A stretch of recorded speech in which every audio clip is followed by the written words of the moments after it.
Be strong and courageous. Do not be afraid. Do not be discouraged. For the Lord, your God, will be with you wherever you go."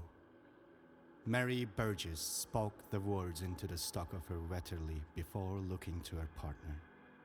Cersei Elias looked back at her and murmured a quick amen before moving forward into the night.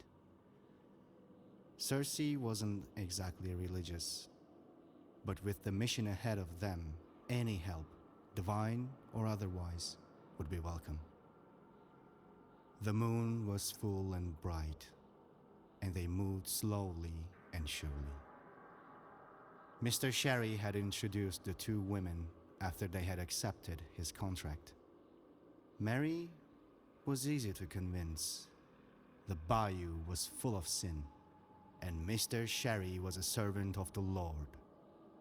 If there was someone after the administrator's life, then she would ask God for forgiveness and do what had to be done.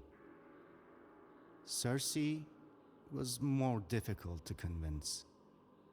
She was single-minded in her pursuit of the creature that had murdered her sister and stolen her skin. And as the last heiress of the Elias fortune, she did not care about gold or glory. Mr. Sherry used an old trinket, a locket with a portrait of Cersei's family, to earn a favor from the witch hunter.